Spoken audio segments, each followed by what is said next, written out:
Welcome to the Goods from the Woods. My name is Rivers Langley, and today I'm once again hanging out in Avondale Park in the Magic City, Birmingham, Alabama, with two of my all-time favorite guests, two of my all-time favorite comedians, two of my all-time favorite people. Sitting right across from me, it is Christopher Davis. And to my right, Narado Moore, Rod for short if you're nasty. oh, and they are. We are. Happy to have both of you back. I mainly want to use this as a jump-off point to get into a discussion about the dump, because I do have something to say on the issue. But Nick Thomas was supposed to be here, and then he texted me last second and was like, hey, I forgot I was supposed to help my mom take some stuff to the dump. So that's why he's not here. But, Chris, you said before we started rolling you've never been to the dump. I've never been to the dump, and I'm hoping that's code for he's got to help his mom bury a body. Yeah, well, I hope that's code. And Rod, you have dump opinions. It's the stinkinest place. It's a stink that you can't. It's the type of smell. You know how like explosions will make somebody go blind? Oh yeah, That's the lightest. Like that's how stank it is in a landfill. Like it smells like someone pressed a bunch of rats into a dildo and then fucked a walrus. It is outrageously that stinking. smell. Oh, we all know. It's outrageously stinking. Okay, that's what that smell is. Yeah, well, I'm from Staten Island, people. Of course, we have probably America's most famous landfill, Fresh Kills on Staten Island, which is where every true crime mob story from the 80s. I thought the East River was the most famous landfill in New York. Yeah. Caught fire. That's true. Yeah, the mobsters who were really serious would, actually take the time to pay off the landfill guys so they could dump the bodies and they wouldn't wash up anywhere. But no, when I was in 7th grade, shout out to one of my favorite teachers ever, my 7th grade science teacher, Mr. Blake. He got himself a commercial driver's license specifically so he could drive the bus and take classes on what he called mini trips that I've talked about before. Included a trip to the liquid waste processing plant, aka the piss factory, and the solid waste processing plant, the shit factory, which that is my worst smell of all time. But he also took us to the dump at one point. He got a commercial driver's license to drive us to the dump. So he could drive the bus and take you on many field trips. And it sounds like a very dedicated teacher. And not one trip to observatory is just the stankiest places in town. That dude sounds less like an amazing, fun teacher and a goddamn freak. Well, the thing is, he took us other places, but I was in 7th grade. None of those stuck. Let me guess, a hog farm, a dog food factory, a paper mill. Actually, we did go to the crematorium. We did go to the poultry center at Auburn University too. Yeah. See? So, all right, kids, your teacher's got a stink kink. Let's not tell the authorities. Nobody gets hurt. This is the runoff from the chips factory. But when we went to the dump, the thing I remember most is the dump supervisor talking to the kids and being like, now listen, anything you throw away, if you could tell me your address, I could find it. I can find anything.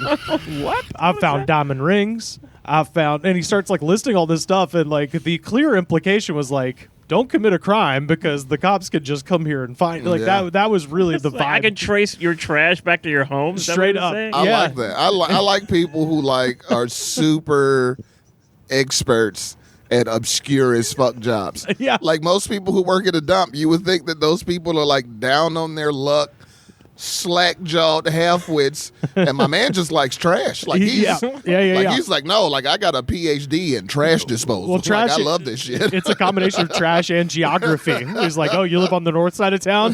Here's your wallet you threw away. Oh, here's your wife's corpse. I don't know why Law and Order 6 4th Avenue, right? I don't know why Law and Order Dump Unit never took off. It's a good show, solid show. Jerry Orbach's finest work. Also, dump supervisor sounds like sounds like a person on a movie set where they're doing like daddy daycare or some shit. Like this is the person in charge of when the kids shit themselves. Well, I was going to say, it sounds like a really nasty name for, the guy who's in the bathroom that gives you mints and shit and expects you to tip him.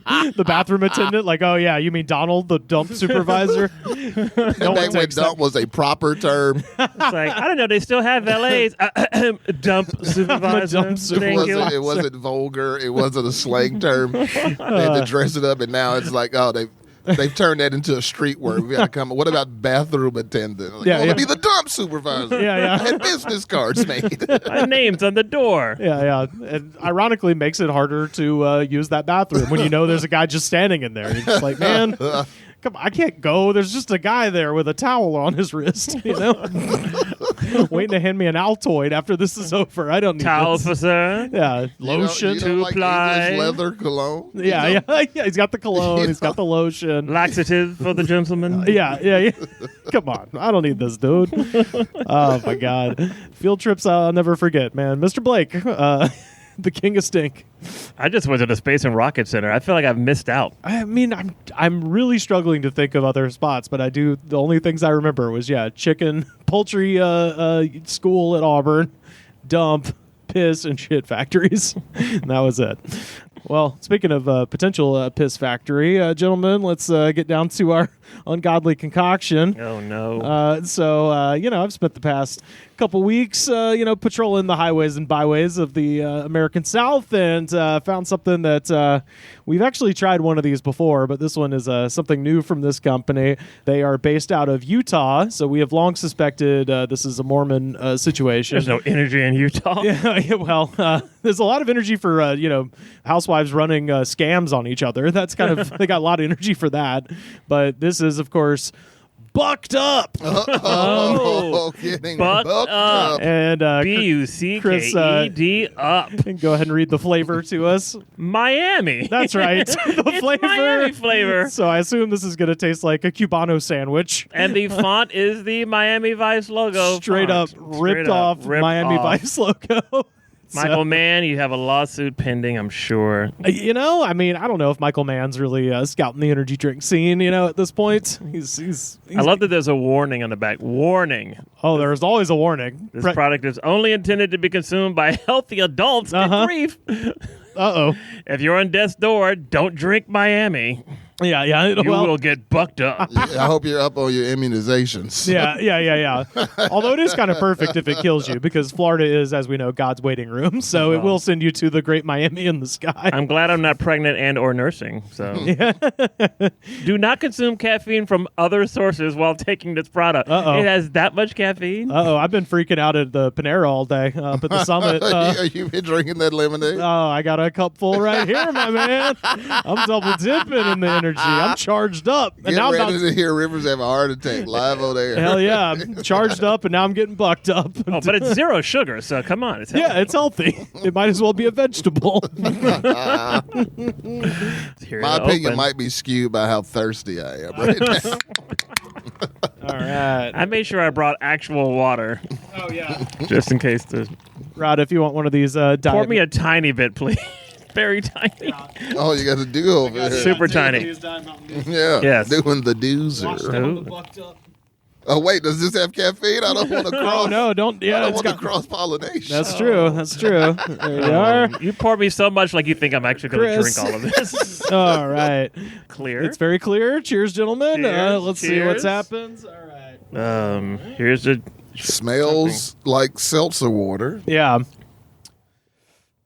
Well, I would describe the taste as just simply tart. I can't really make out any I assume it's supposed to be kind of a tropical mango situation because of Miami, sweet, but tart, like a second tier Sprite. Mm-hmm. There's flavor there. Yeah, it has its own taste. You taste things, but you can't pin it down. I couldn't possibly tell you what this mix of flavors is. It's almost like a suicide. Yeah. Of flavored syrups. Yeah, it tastes very sweet and fruity. Could not tell you one fucking fruit I tasted. Yeah, but it's got taste. It's good. Yeah, it's not bad. But it's weird. Yeah, it's good, but it's weird. And I would say this falls pretty. It's like getting your first left-handed hand job. You know what I mean? It's weird seeing somebody working that arm and hand like that. But I mean, it was nice. It tastes like the combination of stems from other fruits. Mm-hmm. Yeah, yeah. Just the tip of the stems. Like when you spray an air freshener called fucking berry morning. Yeah. I don't know what bears in this. It does smell like berries. It smells good. Don't know what's in it though. Yeah. It falls pretty squarely in line with most of the bucked up stuff that I've tried, which is perfectly You tried a utilitarian. lot of bucked up stuff. I have. I've tried the cotton candy. I've tried the one with the American flag on it. I've tried. Does it taste like America? Yeah, Does it yeah. taste like freedom? Yeah, exactly. Yeah, but yeah, this one they all kind of have this thing of like they're not bad if you just need to be suddenly jolted by 200 whatever it is milligrams of caffeine.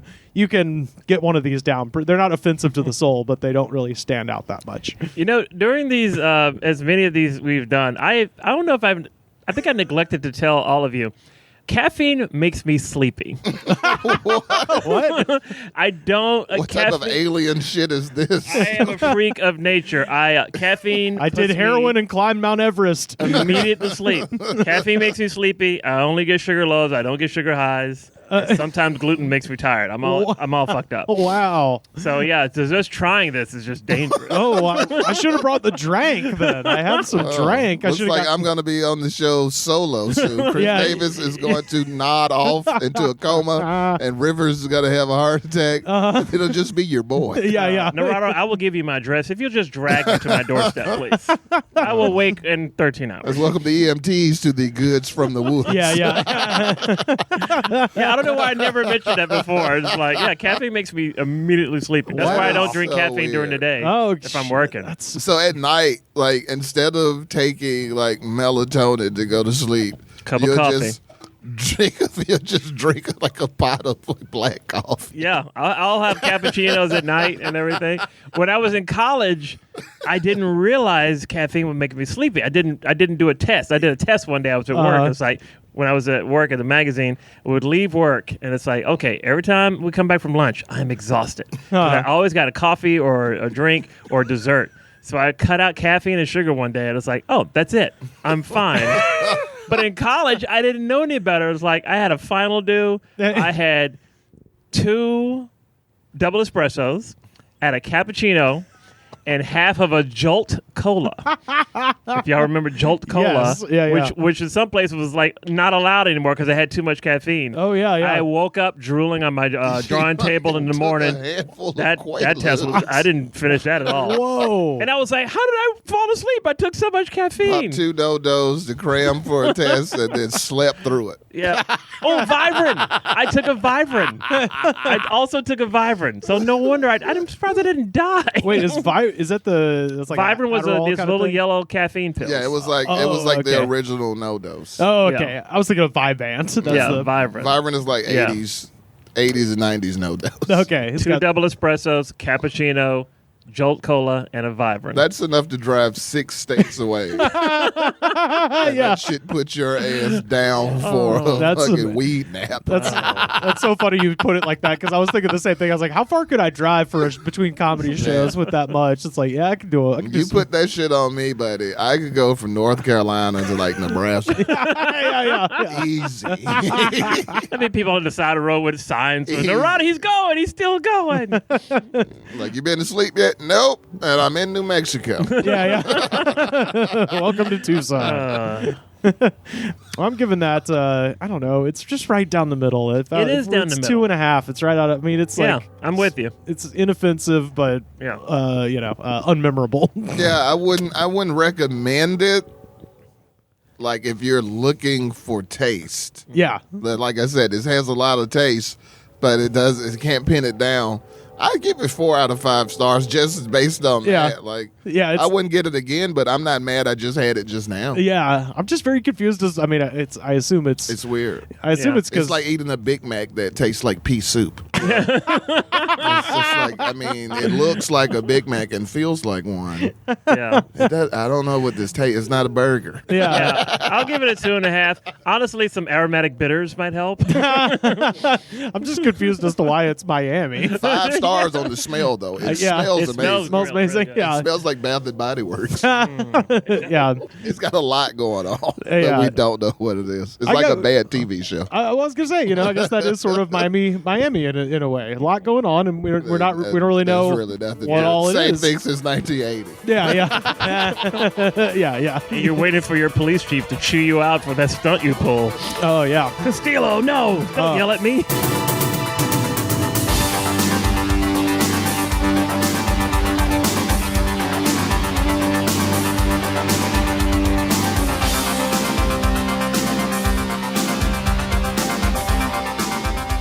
I wanted to shout out our friend listening in the Hoosier State at Danfinity. This has been kind of, going on for a while, but somebody actually got a hard copy of something interesting. This is a story out of Spindale, North Carolina. This concerns a church, if you want to call it that. They're called Word of Faith. Oh, I know what you're talking about, buddy. Those Did you people see are this tweet? crazy. Oh, well, this is the best kind of tweet, the kind of tweet that I printed out. So I'm gonna tell you a little bit about this. Like printing out Google Maps. Oh yeah, yeah. Well, I felt everyone needed their own copy for this because there's just so much meat on this bone. But I did want to, tell you a little I've bit been about. keeping up with those people for years. Oh really? You know about the rules? Yeah. Oh, the rules. I can't wait. Unbelievable. So You're we're looking for a church, right, Chris? Yeah, Of course. I need a always. place to worship. Lay my head down. So, Word of Faith was started in 1979 by Pastor Jane Whaley, a former math teacher, and her husband Sam Whaley, a former used car salesman in Spindale, North Carolina. And the Whaleys bought an old steakhouse and turned it into their chapel. And the church became known locally as the T-Bone Tabernacle. So we're already off to a great start. I mean, just turning an old Quincy's into a church is... How long does it take to get the smell of the steakhouse out of the church? I don't know, but I tell you what, if it really was an old Quincy's, though, I would hope that the body of Christ they're serving is those yeast rolls. It's gotta be those big yeast rolls. fat Your boy yeast would go roll. get baptized. Got to be the yeast rolls, or I'm not coming to church. In fact, I would be more likely to go to church if they had in communion with Quincy's This yeast rolls. host is buttery. I would be Kenneth Copeland. Buttery ass host. You would do communion with those yeast rolls. Wow, we need to start a church, Rod. That I think is what you're saying. Like, I think we can't be alone in this. It's all Y'all have a about line. it's all about the bread being the body. Y'all of have a Christ. line at the door if you were rocking some Quincy's yeast rolls. Saint Quincy's House of Holiness and Yeast. The patron saint of grill marks. Yeah. Sweet tea and yeast rolls. Oh, the God blood in the damn. body. That sounds like the perfect church. I was gonna say I would. I would if that existed. I would just stop the podcast right now and just walk over there. Testify. So, and this guy's still with the church. Their most famous congregant is Joe English, who was the drummer who played on almost all of Paul McCartney's albums in the 70s.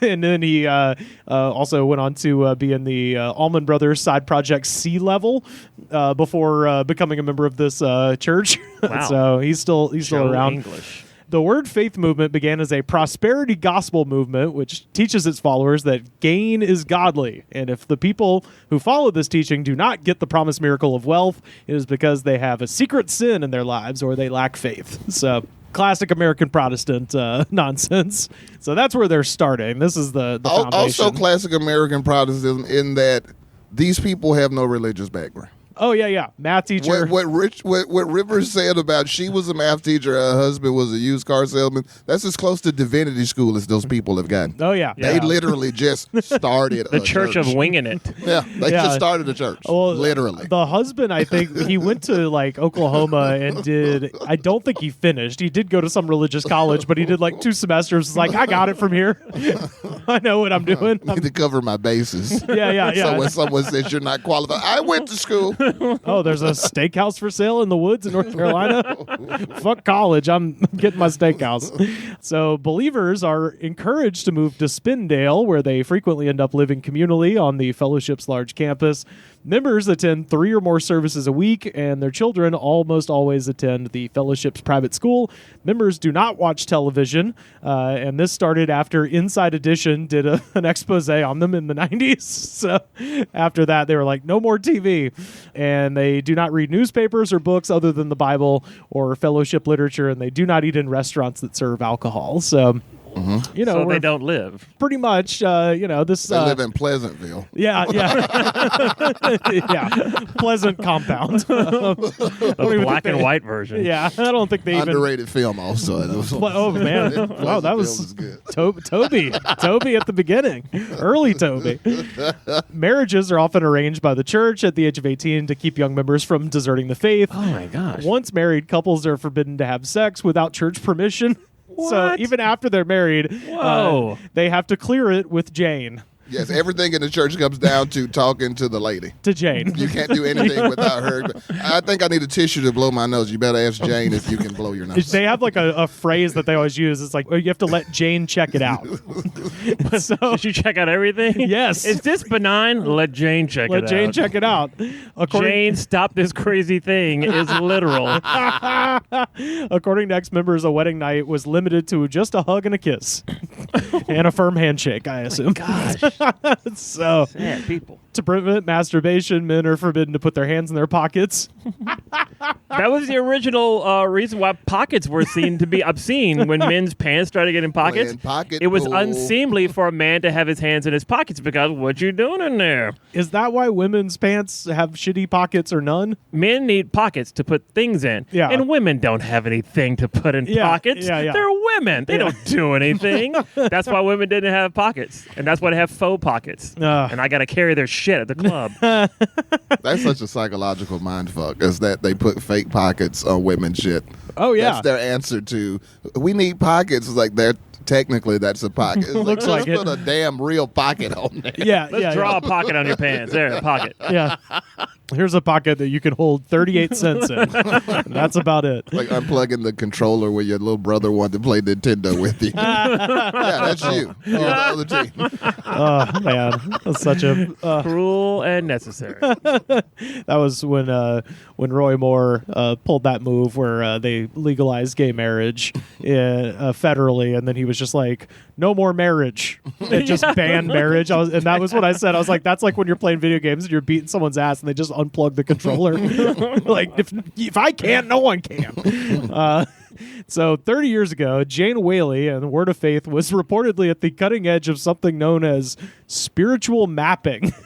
And this was just me finding out about this morning. I love this. Spiritual mapping is a technique to try to identify where demons are working. And It's like Scientology for people who don't like to see. Yeah. Well, they're literally making maps. Like when I was reading it, I was like, oh, spiritual. Check your theta levels. Yeah. They're off the charts. Like when I was reading spiritual mapping, I'm like, surely that means something else. But no, these people in the early 90s would drive they located the town of New Bern, North Carolina to be a haven for demons. Yeah. And so they went and like mapped out on the streets like where the demons lived. It's like if Moses was a cartographer. That's what I was to say. It's the house of the holy cartographer. Yeah. You've heard of the Church of Christian Science. This is Christian cartography. When they do, instead of going like latitude, it was like latitude, longitude. Yeah. Spectacle, tentacle. I was going to say, watch. the latitude is always 666 degrees. Spiritual mapping assumes the existence of territorial spirits, which are thought to answer directly to Satan and are responsible for coordinating all demonic activities within their purview. So I like the demons are just like relegated to like, oh, you're Ward 5. Yeah, it's like gerrymandering for sins. Yeah. All right, we're going to cut out this one little road that extends to the rich neighborhood for this demon. My sins are getting redlined? What the hell? Yeah, redlining. It's just the color of the devil. Yeah. So they would drive around, pray, fast, and spiritually map out New Bern, North Carolina. And I come to find out New Bern is it's pretty close to Camp Lejeune. So some of those people might be eligible for benefits in 2023 if you were spiritually mapping Camp Lejeune. Pray fast, sin hard. So here's the thing. Jane is known to have a bit of a temper. Especially when people cross her. And Jane. she had to actually face assault charges in state court. She was convicted in 2004 of assaults, but their thing is, you know, when most people would just settle for something like that, they will actually just appeal until people just give up. So those charges were eventually it's not very Christian of her. dropped. No, it's very corporate. Oh, yeah. They actually hired... Which is also very Christian. At one point, they hired the same law firm that the Scientologists use out of New York City. So You got to go with the best. yeah, I mean, hey, you know, they know who they are. Who's got better lawyers than Scientology? Oh, yeah. So one of the tactics that Jane wields over the congregants is called blasting. which is where everybody basically circles around somebody and either screams at them or, according to a lot of these articles, just starts beating the shit out of you until the demon is out of your body. It's like if a gag initiation was an intervention. Yeah. Yeah. Is Jane a Crip or a Blood? Blood of Christ. She's a vice lord. One guy also claims to have been thrown through a wall during a blasting session. Is Charles Barkley a part of the Word of Faith? This religion is terrible. Well, according to one of the rules, Charles Barkley is not going to be allowed into this religion, but I'm getting ahead of myself. So blasting could involve anything from screaming, beating, choking, being held down. Matthew Weiss is the author of Broken Faith Inside the Word of Faith Fellowship, and he is a reporter for the AP. And says that the violence inside the church is the result of the belief that devils are the cause of everything bad in your life. They say that it can turn you into an alcoholic, they can make you into a drug addict, and make you gay. So obviously that's a big part of it is, Again, Scientology for people who hate the sea. Yeah. Land-based operations. Devils. Yeah. We like our saying landlocked. That's it. Fucking land-loving ass religion. I may be full of sin, but I ain't got scurvy. So the AP previously reported that 2 local prosecutors were members of the church. So if you're wondering how they get away with this, yeah. Also, Conflict of interest. And then this is fucking scary. Josh Farmer, who is the de facto spokesman of the church, is a bankruptcy lawyer who filed for bankruptcy himself at one point and somehow managed to dig up enough money to start a national trucking company. And it's called FreightWorks, and they are certified as only a handful of carriers allowed to transport sodium cyanide, which is used in the mining business. And if you get this on your finger or arm, you could die. It's that sensitive. So, their spokesman is also like in control of extremely deadly poison and literally truckloads of it. So that's fun. Derailing at a train depot near you. I mean, fentanyl for the foothills. Yeah. The Black Mountains. There was one really fucked up story about a guy named Michael Lowry who was he testified against them in a grand jury at some point. Yeah. He left the cult and interviewed and said all this stuff about it. And then when the interviewer went to follow up with him, he had rejoined and was like, I don't want to talk about it now. Whoa. Got reabsorbed into it. Strong union. Yeah. He has since left, though. Yeah, he left again and then was talking shit again. It's like, we don't want to hear it. You have zero credibility now. Yeah. No takebacks. So Word of Faith has approximately 750 members in North Carolina. They have 2 churches in Brazil. They used to have a church in Sweden at one point, and they have 1 church in Ghana. Some of the Brazilian congregants were called to the church in North Carolina. Their passports and money were taken, and they were forced to work for almost no pay for 15 hours a day. So they've got South American slaves on top of all of this. Wow. If they weren't fucked up enough. So anyway. It's just the Confederacy coming back home. Hey. South shall rise again. Yeah. So South America. All of that is this is pretty fucked up, but I just wanted to get through just to say all of that stuff so we could get to the quote unquote fun part. And by the way, all the sources on that, the Daily Courier out of Forest City, North Carolina, People Magazine, Apologetics Resource Center, Salon.com, and the Associated Press. They said all that stuff, not me. So Poison Man, don't come after me.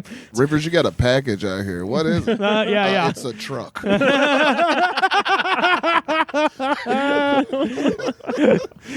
delivery guy just hailed an Uber after he came over. It's ticking and smoldering and moving. The air smells of almonds. You open the back to check the boxes, and just all of that sodium shit just falls out the back.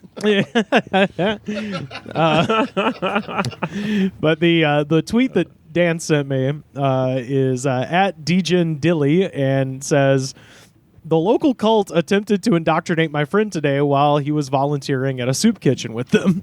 And he tweeted out some screenshots of this document that has all 145 don'ts that Jane issued. So she's got 5 do's and 145 don'ts. So I'll just hand these over to y'all, and if we don't have to read them all, but if you want to peruse. Does she have 50 ways to leave your lover? Oh, they're so stupid. I put my favorites in red, but there's a lot there. Don't read your Bible, too much. Which is like parentheses. Amplified version is acceptable. It's like too much, Lord. Why am I in a cult if I'm not supposed to read my Bible a bunch? They're just putting it right on Front Street because that's how church works. Also, it's like don't let the pastor tell you what the Bible don't get too has smart. going on. Yeah. Don't just be building a relationship with the Lord on your own time. Right. For some reason, I made a beeline to number 48. Don't be loose with your camera at any time. Don't do it. What does that mean? Jane does not want pictures being taken of her. That is a big thing. I would say the rules really start kicking off around like the mid 70s. That's when they figure you'll just be too tired to, like by the time you get that far in, it's like, just ask Jane. I'm not reading this. I get the gist. Just ask people first. Man, it really starts kicking into About high number gear. 15, don't read newspapers, not even the headlines. Yeah. You literally do not need to know what is going on in the world. You're supposed to have no idea. Number What about 60, the don't wear classified? shorts. Yep. Short. I don't give a fuck if it's 108 outside and southern humidity. Cover those knees up. Yeah. Why you got your calves out? Men too? Yes, especially men. Yeah. Well, also, you just know every one of these has a very specific implied first name attached to it. Where it's like, don't wear shorts, Daryl. Like Yes. like it's one I do guy. support number 138. Oh yeah, which one is that? Don't place the toilet paper Yep. on the roll unless it rolls over the top. I honestly think Yes. Yeah, the I'm for Supreme that. Court could jump in on that one, and let's just make that federal and state law. Yeah. Let's make totally that an for that. amendment to the Constitution. Underhanded toilet paper is for sinners, absolutely. Oh Yes. yeah. Only psychos want it underhanded. Yeah. I will do. go into somebody's house, and if it's under, I'll turn it over. Yeah. I don't care if I get thrown out. Number 65. Don't wear or own anything with Nike on it. Nothing. Nothing. And- They stand for the flag and they kneel for the cross over there. Well, this also just means that, Jane is a terrible writer because she missed the perfect opportunity to just say, just don't do it. It's right there. Come on, Jane. Low hanging Okay, fruit. 119. Don't let children make animal sounds. Parentheses, maybe. Yes, that's a lot. There's a lot of them with maybes where it's like, I guess if the kid's in trouble, all right, now remember, howl like a wolf. Yeah, if yeah. you're being taken by the coyotes. but again, that's one of those where there was just some kid just going, the cow says boo, the pig says oink, and then she's like, no. Now, here's something specific for me and Narado. Yeah, since we are. you might have found my Charles Barkley yes, caveat. Number 132. Men. African American, Yep. don't shave your head bald. Skinheads only. I was going to say, Being a skinhead is for white men. yeah. All black guys must look like Sherman Helmsley. Well, you You can't got to. see, but Narado has a luscious head of hair. I know, And yeah. I have not been so blessed, so I got to shave. yeah, exactly. As a person that's into fashion, I don't like number 72. Men, don't leave the house without a white T-shirt on under your top shirt. Yeah, A white T-shirt doesn't go with every outfit. yeah. And I don't want a white T-shirt sticking out from under everything. If I'm wearing a black polo and black pants, black shoes, a white T-shirt is going to make me look country as fuck. I like 83. Don't even make an offer on a house unless Jane can check it out and get a feel for the neighborhood. Buddy. So Jane has to do the spiritual mapping, is what I think that I got to is. take a bath and a dump before you buy this house. Yeah. I got to take a tubby bath, and also I need to go scout the neighborhood out for demons. Whoa. Yeah, now 121 and number 20 don't go together. 20 is don't read your Bible too much. Yeah. 121 is don't forget to read your Bible before you go to bed. Right. Maybe that's just when you read it. Don't read it during the day. It is a nighttime activity only. 109 It's called is appointment reading. 109 is don't play hide and seek. Yeah. 115 is don't play or imitate an air guitar. Which is just grammatically Crazy. incorrect. Yes, don't imitate an air guitar. So I'm air guitaring to an air An air guitar. Like- Yeah. Yeah, like it's the same. You can't play an air guitar Yeah. and imitating an air guitar. I don't even know what that means. Don't pretend to be playing a pretend guitar. Yeah. What are you talking about, lady? I guess hide and seek is deceitful. Yeah. It gets very bad for the children, starting at 120 and going down to 124. Don't let children play toy musical instruments, parentheses, maybe. Yeah, maybe. Maybe. 122. Unless it's a harp. Don't let children play with camping toys. 123. Don't let children play with play tools. 124. Don't let children have Bibles with stories and pictures of Jesus. Maybe. Yeah. So, are they Jews? Like, they're talking about Christianity, but I don't know how you have a Bible that doesn't have stories of Jesus in it without just not having an actual Bible. That's called the Torah. Yeah. I think they're a combination. I think there must be either half Jewish and a third Jehovah Witness, because you can't celebrate Christmas. Yeah, or Easter. Or Easter. I think there's a Don't celebrate other holidays. Don't eat turkey on Thanksgiving. Yeah, but that means you could eat ham and dressing and stuffing. Yeah. Right? Come on, Jane. Don't celebrate your birthday or others in your family or groups of friends or coworkers. Yeah. Sorry, Frank from accounting. Yeah. Fuck your birthday. Jane says, is against it. Yeah, Jane says no. Now, 58, I support. I don't even know why you have to even mention that to people. But 58, don't touch the thermostats in the church unless you are approved. Yeah. That's who that doesn't work there would touch like, I've never touched a thermostat anywhere. It's not my place. That isn't at least a home. Right. You know what I mean? Yeah. It used to be so cold at our work, there was a decoy thermostat in the hallway, just a placebo. And then I found out the real thermostat was in the editor's office behind a tree. So when he was gone, I would stand up on a chair and boop, it's warm now. Yeah. Don't go into the sanctuary with sin in your heart. That's like the whole thing, is everybody's a What sinner, about right? don't bring snacks of dark drinks or chocolate. Yeah. Only clear. So Is this another African American thing? I was gonna say, Only clear sodas. Bucked Up Miami only. Yes. And if it's chocolate, it better be white chocolate.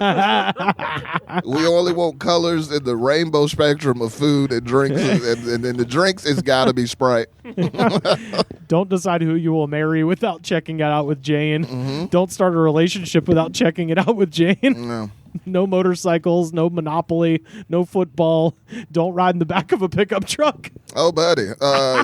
We could just keep that one rolling. Don't decorate your house unless Jane or her helper can help you. Yeah. Don't buy a car without checking with Sam first.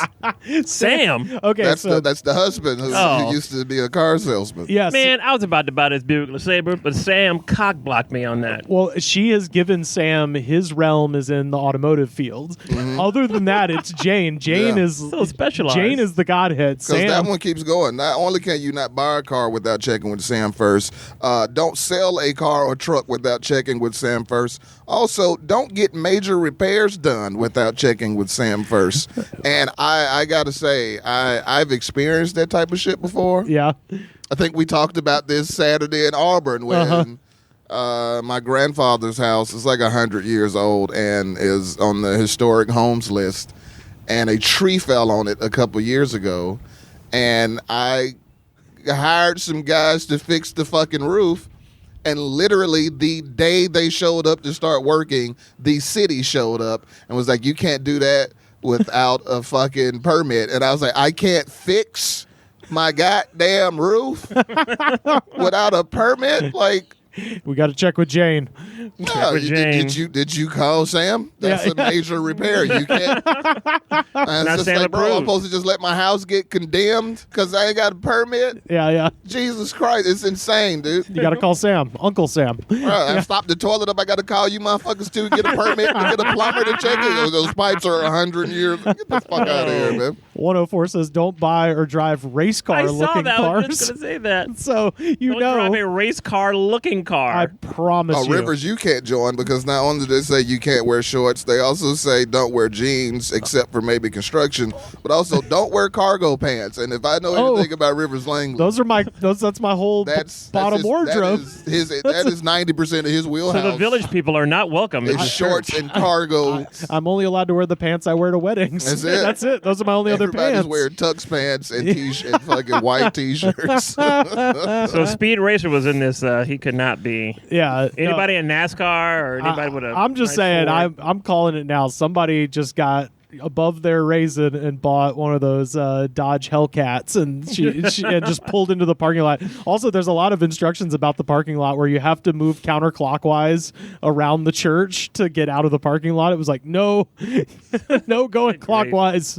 That's up towards the beginning. So that's obviously the most important thing. This makes perfect sense to me. Yeah. 101. Don't have bumper stickers on your car. Political season is an exception. Yes. This makes perfect sense. Uh-huh. These guys are psychotic right-wingers. Oh, yeah. They had a lot of their congregation die during COVID because they were all very... what about 89 and 90? You've got those outline rivers, and that's great. Oh, yeah. Don't plan a vacation or time away with your family unless you check it out with Jane. Yep. Also, don't assume you can go to the funeral or a wedding of a family member without checking it out and or someone from the church going with you. Yeah. So you need a wingman to go to Uncle Jay's funeral? Well, more importantly, if you're going to Aruba, Jane's coming too. It's like, don't leave. You better book 3 tickets. I hope you got enough money for a 6 ticket. Yeah. Because put me in with the kids. Yeah. Jane's got to check it out, and by check it out, I mean, Guatemala when you go there. I'm surprised they didn't run them out of North Carolina for number 112. Don't ride in the back of a pickup truck. Yeah, I saw that. So just no fun. How else am I supposed to get to church? No fun at all. No, or work. No playing cards. Erase the games on your cell phone. No whistling. That was the one. What did this Jane run a theater? Yeah. She's superstitious. Don't say Macbeth. Yeah. Don't whistle. Yeah, I'm just saying, hey, if I come all the way from Brazil and you take my passport and pay me nothing, and then I can't even whistle while I work. Yeah. That's how you know it's a cult, because some of this stuff is just like normal human shit. Like 39, don't quote unquote check out during the singing. Yeah. Oh, there's one. There's one that says you'll invite. Don't close your eyes while singing. You could give over to a religious devil. Yes. That's like, it seems like everyone has already given over to a religious devil. That's how I would describe Jane. Yeah. Please tell me that when they open up their hymnal, the first thing they sing is, Jane says, don't do anything. Yeah. Or you're gonna go to hell. Yeah. Yeah, because that's what they really get into that. And starting at number 12 and just continuing to go down to 20 that, ends in don't read your Bible too much. It's don't watch movies unless Jane gives approval. Don't watch videos in your cars. So they've had a problem with that. Big time. Everybody just pulls up at church and they're watching YouTube, and then Jane's freaking out. Don't enter a movie theater unless Jane gives approval. Yes. As mentioned earlier, don't read newspapers, not even the headlines. Don't listen to the radio. Don't read or handle magazines. Yeah, because you'll get the contagion. Don't touch them. You'll get the the liberal media. Yeah, because everybody knows that Meteor Man was a documentary, and sometimes when you just touch books, you absorb all the knowledge in them, and we can't have that shit. Don't watch television except when allowed at church. Yep. So Gospel Bill and Veggie Tales only. Jack Van Imp reruns. Bible Man. Oh, Willie Ames. Don't drink ginger ale. Yep. What? No ginger ale? No cheer wine either. And I'm like, that would get you root beer. No cheer wine, no back of the truck. You're exiled from North Carolina. Don't drink, don't smoke. What do you do, Jane? Don't dip snuff. I'm cool with that one. So, them's the rules, as they say, fellas. That shit is insane.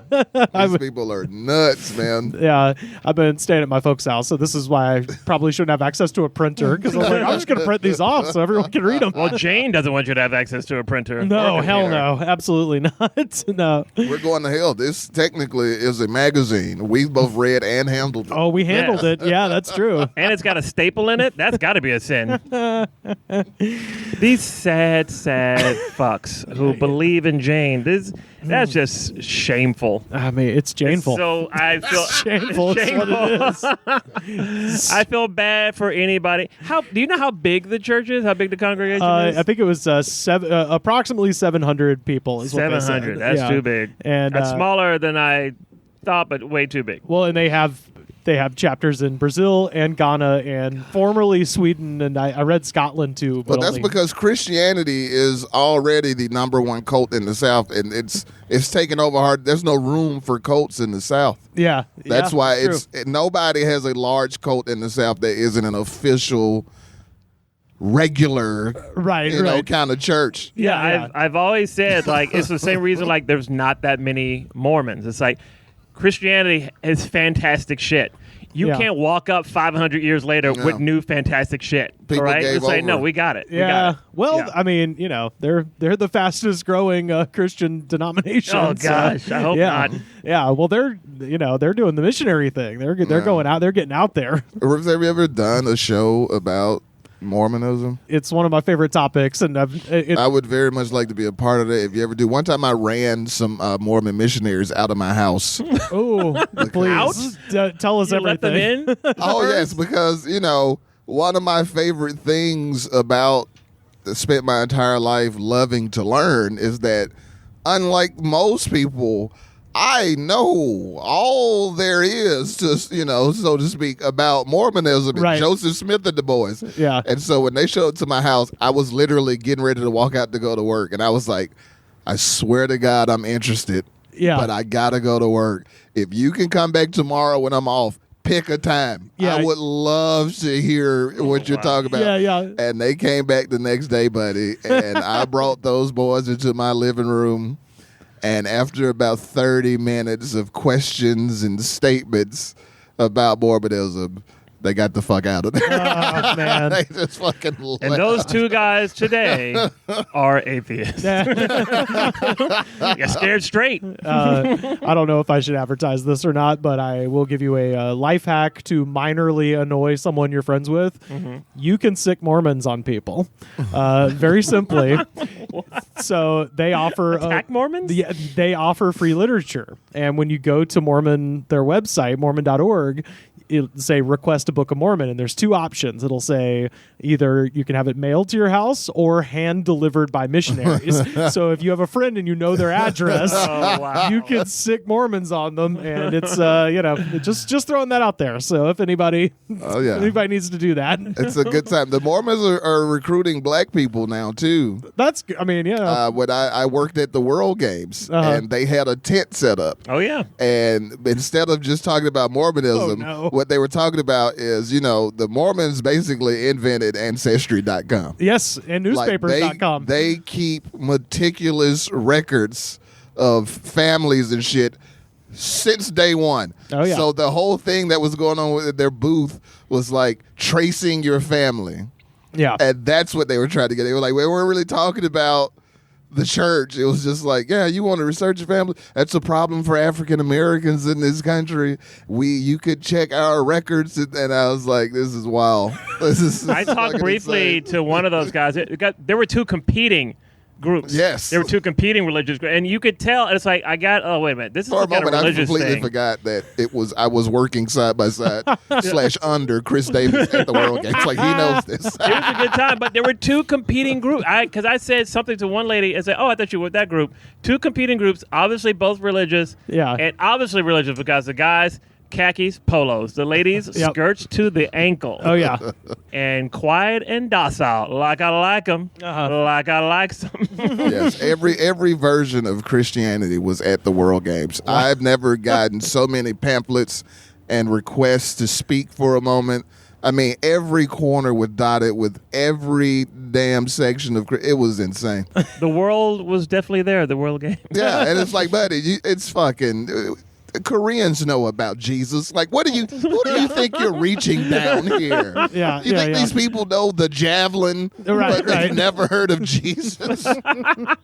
Yeah, Got to come minister. These Lithuanians, they got to learn. Yeah, that's why it's one of the funny things about Mormonism is they send you on the 2-year mission, and sometimes people are going to remote parts of the world.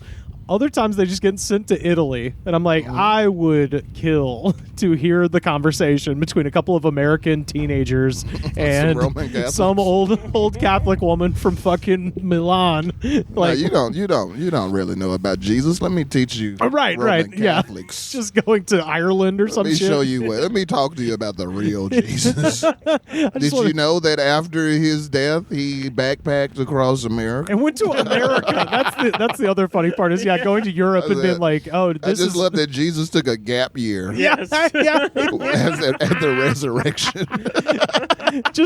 And also it's funny going to Europeans and being like, yeah, actually, I know you have a pretty old culture here, but Jesus actually skipped this and went to America. Just him in a JanSport with the Israeli flag stitched onto it.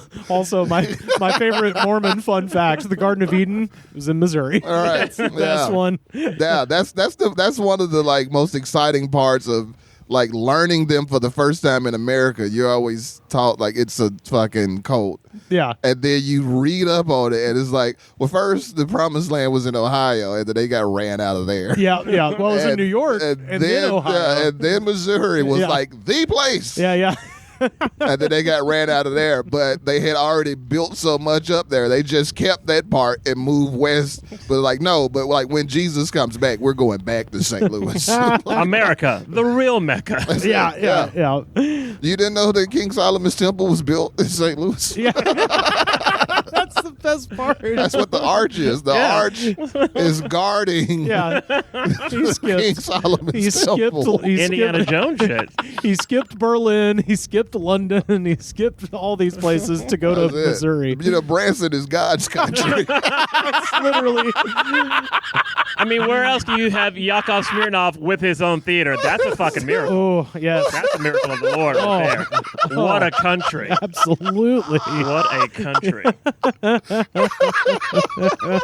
What's old Jim Stafford up to tonight? You mean Apostle Jim Stafford? Yeah, Saint Jim Stafford. And that's why the Chiefs are so good now. The Apostle Patrick Mahomes. Yeah.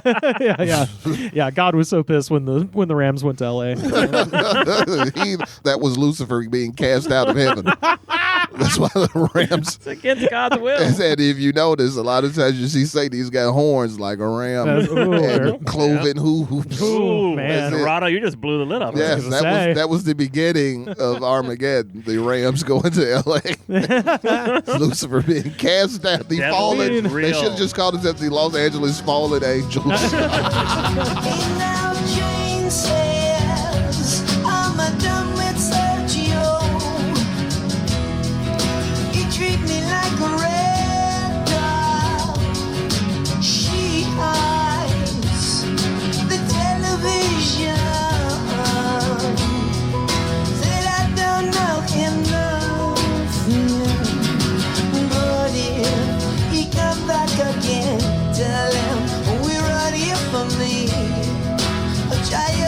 Tomorrow, gonna get tomorrow.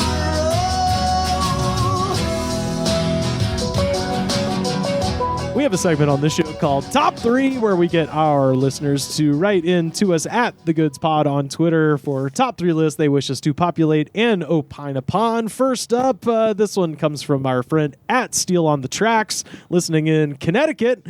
Top 3 childhood hobbies that you no longer do, yet wish you kept up with. Mm-hmm. So this one was hard because I'm a 36-year-old man baby, and I haven't really abandoned too much of my childhood interests. I really, really struggle for 3 on this one. So I don't know if that's a good thing or a bad thing, but I was going back. Specific toys. Yeah. I'm still... I'm a joyful adult. I'm Yeah. still keeping with these childhood Yeah, things. yeah, and I'm like, I think that's a good thing. Like I'm still playing the fuck out of video games. You better believe. Yeah. I think video game. Actually, that's a good one. That's one of the few that I never kept up with. But I was never. But that's the thing. Like, there's so many things that I just was either made to do or just like, because you're a kid, you just do them. Mainly sports, where it's like, I abandoned those, but I was never interested in them. It was just a thing you did when you're a kid. My parents ran me through soccer and then baseball and then tennis and then finally golf, and then they believed me when I told them I was like, I want to do art. So they finally believed me after I flunked out of golf. The stupidest game All right, ever. you disappointment. It was weird. They never it wasn't like, you must be good at this. It was just Yeah. like, this is what kids do, Right, kind of a you thing. gotta But- do it. But my dad was like a 3-sport athlete. Like he played football, baseball, and basketball, all this stuff. And I just got none of that. And he was also a chemistry teacher. So I just got none of his brain either. So I don't know what happened there. I still have a Japanese robot that I have been struggling. Leave it in the package, take it out. Leave it in the package, take it out. I'm still struggling. Been in there for a long time. I love looking at it, but I want to play with it. So I'll run down mine really quickly. The thing I came up with for number 3, I don't even know if it was a hobby. I did it, for real, just one summer. I was really into dinosaurs, really into Jurassic Park, and I would tell anybody who listened that I wanted to be a paleontologist. And one summer, Auburn offered paleontology camp for like kids, and we got to go like walk in the creek and find shark's teeth and like that kind of stuff. But what they don't tell the kids about science is that around 10th grade, science and math become the same thing. And so I was like, I'm not going to be able to actually follow that. Paleontology is the biggest scam in the biggest scam science ever, because it's the most who gives a fuck. Like, you can become world renowned and make a lot of money, and you're just studying some shit that who gives a fuck what the Stegosaurus was up to? Nobody cares. I loved it. I thought it was so interesting. Like, it doesn't mean anything. There's no new dinosaur facts Hey. of note. Did you know that we're closer to the T-Rex in age than the T-Rex was to the Stegosaurus? And it's just like, all right. Isn't that fucking wild? Wow. Guys, be impressed. Mind blown. Guys, let's talk about the KT I know boundary. everything there is to know about the Brontosaurus. And it's just like, and that dude gets a Nobel Prize. Like, who gives a shit? It doesn't help us with anything. Well, the guy who knows everything about the Brontosaurus doesn't get any flowers in the first place, because the first thing he figured out was there's no such thing. They put the wrong head on the wrong body. So the first thing they did was killed the Brontosaurus. I heard somebody said the wrong head's been on the T-Rex for a while. Like I said, I didn't keep up with this. Just a bunch of loose heads. I let my subscription to Paleontology Monthly lapse. So, The centerfold is sexy. yeah. That Velociraptor is quite nice. My number 2, I was a hell of a doodler. I was never like a good drawer necessarily, but if someone was like, draw me a horse, like Pictionary is my shit. Yeah, Like I can fucking own a game of Pictionary, but it's one of those things. I'm like, maybe, I have friends, one of them sitting right across from me, who became illustrators and artists, and I have always admired that. But it was, it was just not meant to be, because I don't have the studiousness to like really get good at drawing. I was just a hell of a doodler, so loved that. And then my number 1, it came to an end on my last day of 8th grade. Yo-yo. Yo-yo became a thing in 7th grade, and for 2 straight years, I was pretty good at a yo-yo. I was above average. I was never able to split the atom. That was the most elusive trick. But I could do all the other shit. I could walk the dog. I could go around the world. It's a shared American experience in the culture of this country that most people don't talk about.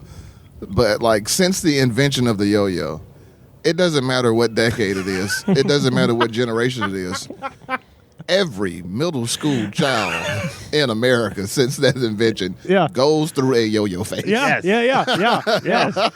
I did an art festival over the weekend, and there was a kid with a yo-yo, and I was like, I hope that kid comes to my tent I just want to see him and do say, some hey, cool mister, shit. do you know how to yo-yo? Give me that yo-yo. Yeah. Let me show you some shit from the old school. I can't kid. walk the dog, but it's just fun. Before you get to high school, before you enter the 9th grade in this country, you are going to go through a yo-yo phase, man. Yep. And it's going to be, you're never going to be more focused on anything in your goddamn life. Yeah. It doesn't matter if it only lasts a week. that week, your life is going to be consumed. Yeah. So- and you with want it to be mastering a Duncan the yo-yo. yo-yo. A Cadillac of yo-yos. No, what? A Duncan. What were you? Yo Mega, dude. Yo Mega. The Brain, the Fireball, the SX7. Fuck Duncan, man. That's a starter kit. I was from a Duncan family. Okay. Well, I had the Butterfly. I had the It's Imperial. like Red Vines and Twizzlers. Yeah.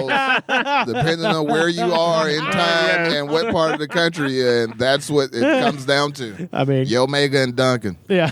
God bless Parks and Recreation for getting Mike from Breaking Bad to go, we're a Twizzlers family. Fucking incredible. I think it's my only hobby where I remember the day it started and I remember the day it ended. The day it started was the day I couldn't get the yo-yo to stall, you know?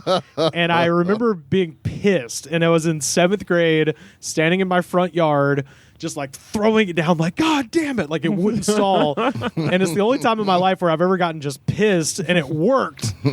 You know, like when you're just like so frustrated with something and then it doesn't work, usually that just ends with you putting it aside and be like, never again.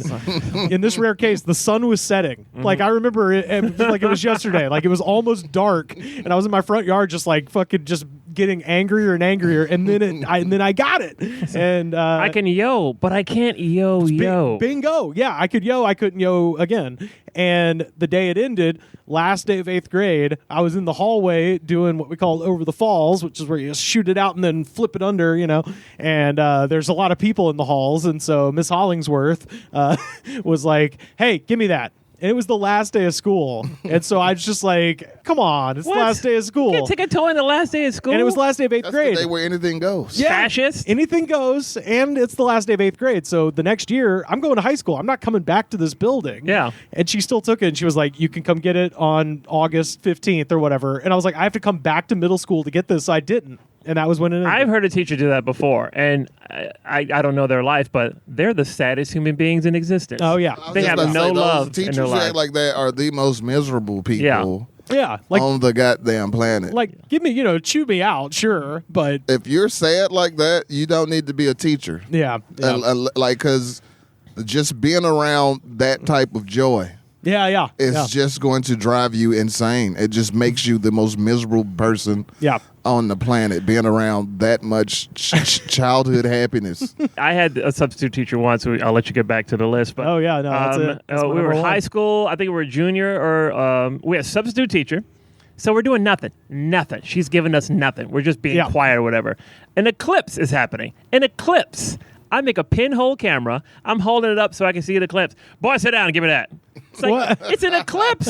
You horrible, sad bitch.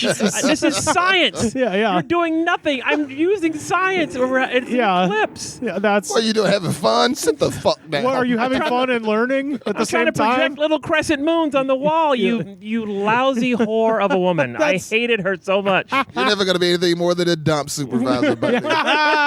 You might as well start drinking now. I got in trouble for science. That's oh god, I got in trouble for science. Jesus. Just like Copernicus. Yeah. Yes, she was the church. I was being persecuted. Take me away. It still moves. Damn it. Go to the principal's office and stop saying the Earth revolves around the sun. You hush. What do you got, Chris? My childhood hobbies. One, making bow and arrows. Oh shit. Great one. I Oh don't my know why god. I stopped would- that. Oh, that was so fun. We had a special method. There was a particular reed or weed that grew. It was long, it was straight, and it was square. It was Oh, square shaped. ooh, okay. So it was square. It was perfect. And we used to hammer down bottle caps for the arrowheads. Uh-huh. Just grab a long stick and put either rubber bands or fishing line for the bowstring. Ooh, nice. And we could send those arrows, man. It was great. If I kept up with that, I'd be a great bow hunter, like like Ted Nugent, we had except less psychotic. yeah. You think? Yeah, maybe that's what did it to him. It wasn't. I don't yeah. think there's a sane person who loves bows. No, that's true. Yeah. Not since the French and Indian Wars. We had a giant privet bush, which is for those outside of the South, that's like an invasive Oh yeah, species, Hate privet. and it grows relentlessly. And so my dad was always just chopping it down, and so I would always get. The way I did it I would have I would tie a just twine around the privet bush. Yeah. And then for the arrows, I eventually had to stop doing this because I ruined my mom's pencil sharpener. But I would literally just get a stick and sharpen it in the pencil sharpener, and eventually it fucked it up. And my mom was like, "All right, I have to get a new pencil sharpener, figure something else out." So that's when I got into whittling. But but yeah, no, I did the exact same thing, and yeah, it was always fun, very dangerous. Bow and arrows, mud pies. I miss making mud pies. No, yeah. Because we used to. I don't know if any other child has done this, but I garnished my mud pies. I guess I was truly going to be an artist one day. I would. Me and my little sister, we would sprinkle sand or rocks, maybe some flowers. We'd rock some mud pies, man. Make it Michelin star mud pie. Yes, we had 4-star mud pies. Oh my god. And the thing I'm too old to do this. I know I'll break something, but one of my favorite things, we would. Jumping bikes over garbage. Oh, yeah, hell yeah. We would take one bike. Somebody would go, all right, you drive all the way down and go around the block while we pile various trash and garbage that we found, broken things, and then you would either jump over it or, for special treat, just crash right into it. Yeah. Just crash right into it. Usually if you had a big wheel, and like by the time you got her back around the block, we would have piled up higher and higher garbage. You would just smash into it. It's the best time. I don't know. This just reminded me of this when you said that. Because everybody would always jump bikes over, just anything in the neighborhood. We had the classic like board, and then cinder blocks, and then we just set that up to jump over things. Yes. And I was always too much of a pussy to do that because I did one time and fell directly over my bike and like hit myself on the chest so hard. I did the thing where the air gets knocked out. Oh, yeah. Oh man, that's disturbing. Yeah, awful. But kudos to my parents for seeing the escalation and what was going on and stopping it. My dad, science teacher, was always, showing me little like cool things that you could do. And I remember him getting some saran wrap and using masking tape to tape strings to all sides and then attach a big like washer or a nut to the end of it and make a little parachute. And I got really into parachutes and just throwing them up and then doing that. And then I started doing my action figures. And then my parents caught me with a backpack full of saran wrap climbing the roof. And we're like, "What are you doing, buddy?" And I was like, "It's time." And they're like, nope. This is a culmination of all my years of experimentation. The research and development is done. I am about to be. I finally got a working prototype. I'm going to be Iron Man now. Anyway, what do you got, Rod? Number 3, in 6th and 7th grade, I went through a short stories phase. Oh, writing short stories. Yeah. I wrote a lot of Star Wars fan fiction in 6th grade. I wrote X-Men fan fiction. Fuck yeah. That's the only I guess like something I need a license for. Like it was the only IP I ever used. That's but awesome. The rest was just all original. I used to do that a lot because I used to write poetry too. I still did that in high school. But yeah, I used to write short stories in middle school, and I still have one notebook. Ooh, man, I was about to say this is Uncle Rod's Story Corner segment if I've ever heard one. Yeah, I used to do that. Number 2, the nunchucks. Oh yes, Scourge of the 90s. Your nunchucka skills are weak. Coolest. Yes. Martial arts weapon. That and the throwing star. And like if you could like Shuriken. get good with nunchucks, like watching somebody with nunchucks is just to this day mesmerizing. Yes. To see somebody really working some nunchucks. I wanted to master the nunchucks up. We used to make them. Used to take like old brooms and shit. Yes. Yep. And cut them. And then run a chain through there and nail it in there. An old dog chain. Oh my God. Used to make nunchucks. That was like I do. Like I wish I was good at the nunchucks right now. Because for as much as it seems like a talent, like you never get to show, it's really just for me. Right. Like I just want to see. It's like that's one of those things that like you master and it's solely for your own purposes. That's how I am with dinosaur bones, man. Yeah, like I would love to be able to just like sit in my house and just whip out the nunchucks and be as good as Bruce Lee. Yeah. That just seems like it would be so fun. Or just not hit yourself with it. Yeah, that was my goal. It was to not hit myself. It's the same thing that stops us all from being like professional skateboarders. Right. Yeah. Yeah. We absolutely. all got into skateboards.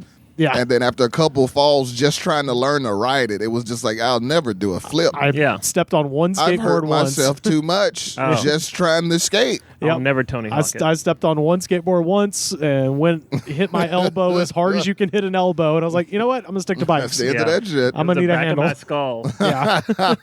Ironically, that's where I started the bald. Maybe it's connected. And number one would absolutely be being a master of the pogo stick. Pogo Ooh, stick. Man, classic. Another American childhood classic since its invention. I've never seen anybody be good on it locally, amongst my group of friends and things Yeah. like that. You could just see somebody who could stay on a little longer than everybody else. Yeah. But I never saw someone who could just like do a lap around the block or some shit, cutting backflips and shit. I'll still go on YouTube now. I'm going to pogo to the corner store. I'll be right back. Yeah, I'll still go on YouTube and just Ooh. Google pogo stick and just watch somebody Dude, who when I looks ironically like Tony Hawk, but on a pogo. I think that shit is fascinating. When I saw a guy pogo stick do a backflip pogo stick, I was like, this is against God's will. How is this possible? Oh, I'm amazed. Rod, you've just booked the next several hours of my life while I wait for this comedy show in Tuscaloosa. I've never looked up professional dude. pogoers. It's fun. Motherfuckers are killing I'm it. t- out It there. is I can fun. only imagine. They're doing all kinds of tricks, jumping over the pogo stick midair while it's like Yeah, Yeah. it's like freestyle BMX. Yeah, Yeah. right. It's crazy. Oh, my like they're God. fucking like you know how like people do like a kick flip and do a backflip off a wall. Yeah, like people are like bouncing off the street, hitting the wall and back. I'm like this shit here, but if I could do this, you could catch me at the park every single day, Yeah. pogo sticking it the fuck up. Chris, where are you rushing off to? Ronald's pogoing in the park. You better come on. Yeah. Well, and it is like just a rare enough of a talent where people will stop and watch. Nobody Like, can do it. It's like even Yeah. when you see people on those motorized unicycles, you're fascinated. Yes. Yeah. Because the unicycle is just the thing where it's just like, holy Oh, shit. There was a guy zipping around over the weekend. It looks- he looked like a BC comic strip come to life. He was just on this little Yeah. motorized. It looks like and they're it's riding a skill saw. Yeah. Oh, dude, when I was in Seattle a couple weeks ago, I saw so many people going to meetings, riding those things in the bike lane. It's like a real form of transportation Oh, out yeah. there. Yeah. You see them in future. LA all the I mean, time. they're just talking bike helmet, the motorized unicycle. They've got a satchel on or Yeah. briefcase and shit. Yeah. I was like, man, I'm just even with the motor in it. I'm like, this is amazing. Yeah. I couldn't do this shit. Way to go. I know it would fall. I would fall off and 3 people would die. 3 people would somehow die if I fell off like one a of those. real car accident. Yeah, like it was 3 vehicles and a fucking motorized unicycle caused to shut down the freeway. vehicular manslaughter with a motorized unicycle. Yeah. Well, shout out to @Steele on the tracks for that great question. We got time for one more. This is actually a question that was asked by 2 people independently of each other, so we got to do this one. Vampire Disco 666 and JMZ Designs Yeah. all want to know top 3 most overrated films. This podcast is 7 hours, right? I mean, mine are all like within a year of each other. So my number 3, and this was only because I saw the film Annihilation first. So this movie came out in 2016, but I didn't see it till 2018. So I saw Annihilation, and then I saw this film with a kind of a somewhat similar concept, and that is Denis Villeneuve's Arrival. You know, I love Sicario. I liked Blade Runner 2049. I like other of Denis Villeneuve's movies, but my God, just a giant letdown. Aliens land on Earth, and you're like, do something, and then it's like, no, they're here to help. Is this You're a like, cephalopod one? yeah, and then they're like revealing themselves through language and blah blah blah. And it's like, dude, Annihilation rocks so much harder because aliens just arrive and then a giant iridescent bubble appears that's just growing and Yeah. mutating the animals and like stuff is happening. It could be a case of I need to see it again and maybe I'd like it more. No, dude, you but hit the nail right on the head. Arrival, it looks great. yeah. It's super interesting from the look, so you sit down to watch it, and like the first 30 minutes, you're like, Fuck yeah. Yeah, dude, when this shit actually, when the beat drops, this shit's Yes. gonna get insane. And the beat never drops. The beat never fucking 100%. 100%. My issue, because I really like the movie, but at the end, and this is this is like a lot of Marvel stuff. It's like when they could predict the future and all that stuff, whatever. Yeah. It's like that's when I lost it. It's like that's too easy. That's right. too easy. And then they just leave. They're like, we're coming back in 12 years because there's 12 ships and 12. Your daughter died when she was 12. Yeah, it's Oh, just- God, shut up. Yeah. I like the movie, but I agree. It falls flat at the end. Yeah. Number 2 from 2015, it's The Revenant. Which, unfortunately, again, this is a thing where the film suffers because I consumed a similar, or in this case, exactly, media earlier, which is, I believe it's like the 4th or 5th episode of The Dollop. They did an entire history of Hugh Glass, the real man. And in my head, the movie is funny because the joke is he just doesn't die. It's similar to Adolf Sachs that we talked about last week, where it's just humorous, awful things happen to this man. He falls off a waterfall. A bear attacks him. He gets shot. Like, it's just, and so to me, Will Ferrell is the only person for this movie. And it's not a serious movie. And also, it is a thing where the movie got accolades because of how hard it was to make, rather than what you're actually watching. Because the moment he actually, in IRL, the moment he finds the man that Tom Hardy is playing, it's like hilarious because he just happens upon this guy that he wants to kill. And it's just like a happenstance where it's like, hey, wait, that's that guy I need to murder. Like, whereas this is like he's hunting him and, blah, blah, blah. So whatever. Yeah, you hit the nail on the head. Revenant. The Revenant is like if the most boring part of something was the documentary. Right. It's a black comedy. It should be nothing It's else. just like this is a documentary about the Doors. You're like, oh, fuck yeah. And then it's just 2 hours of them sitting in some restaurant while they're on the road. And it's just like, I feel there's no way the most interesting conversation these people ever had happened at this Denny's in Sarasota, Florida. Right. Yeah. Just in the middle of a fucking tour. We're not even going to go on the tour bus. Yeah. They're just waiting on eggs.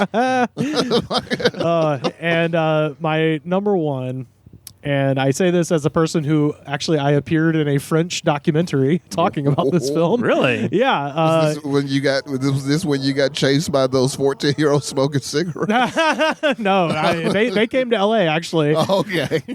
The movie is La La Land.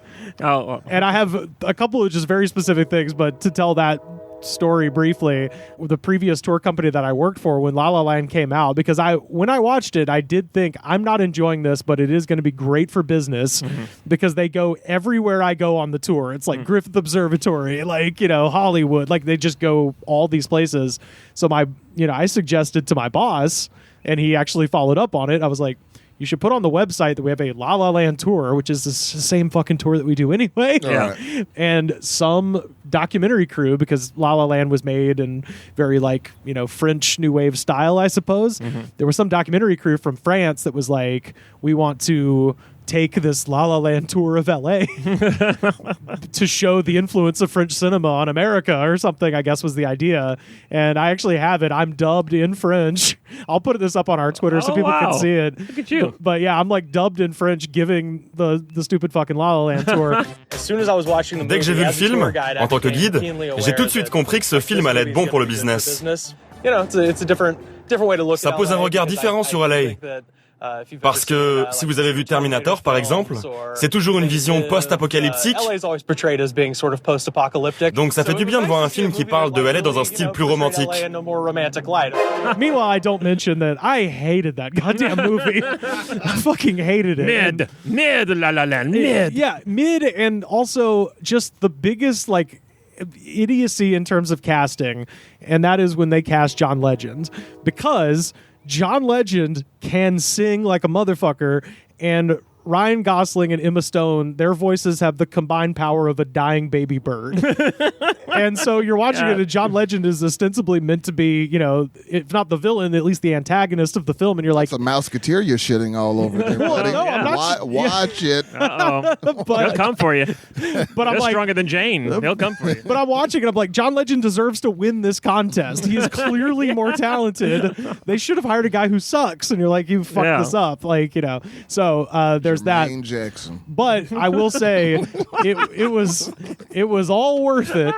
It was all worth it because Damien Chazelle just made Babylon, which is the craziest fucking movie I've seen in years. And that movie, I 100% believe, is born out of too many people coming up to Damien Chazelle being like, La La Land's a little too optimistic about show business. And he was like, okay. And then he did a mountain of cocaine and was like, I'm going to write the craziest show business movie you've ever seen.